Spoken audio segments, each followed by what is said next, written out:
In the heart of a world where every salesperson is pushing the same old products, one man decided he'd had enough. This is the story of the DCPlateKing, a man who looked at a mountain of ceramic plates and thought, you know what? This could be funny.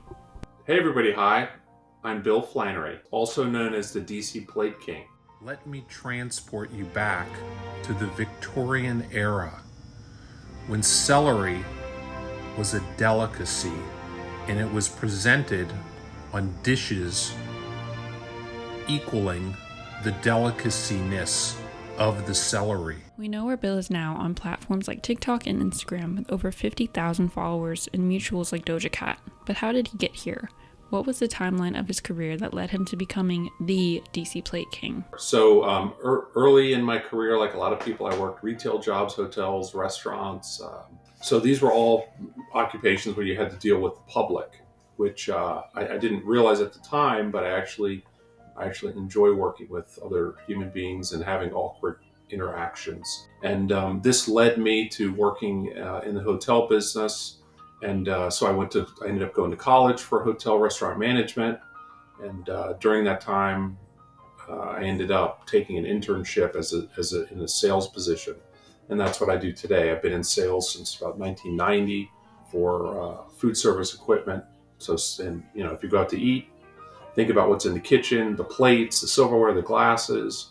I sell all that stuff. Avoiding falling into the average boring salesperson trope, Bill ended up finding a way to make sales a little bit more interesting. I realized that you could get people's attention through humor, through education, or through some other form of talent that you might have. And out of these choices, I chose humor because humor was something that I could execute myself on a regular basis, and it was something that I enjoyed doing, and it just happened that other people enjoy humor as well.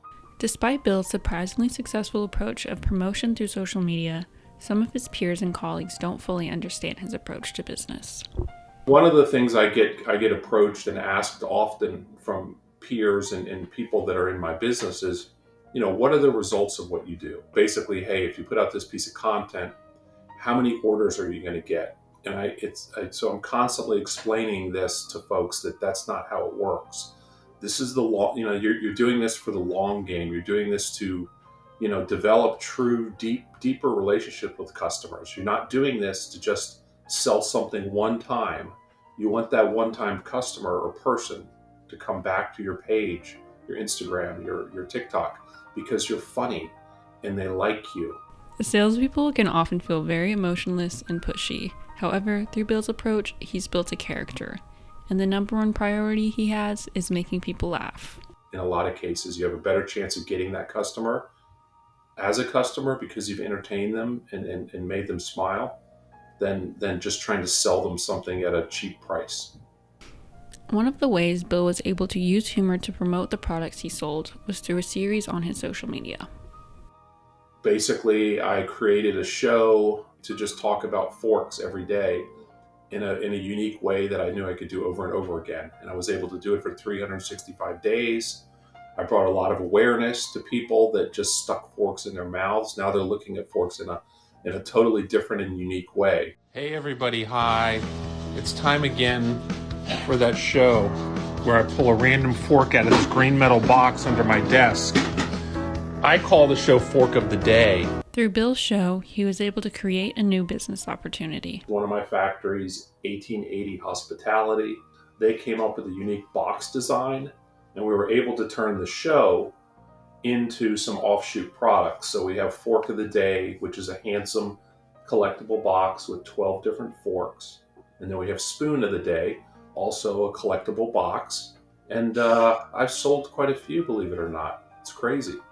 Talking to the Plate King himself, I had one dire question I need to know before the end of our conversation. What's his favorite dish? I like a rare bit. What the heck is that? A rare bit is it's a little oval shaped dish that you might find like hot casseroles in or something. And they used to serve a famous dish called Welsh rare bit, which I've never had it. And that's how the plate is referred to in my industry, a rare bit.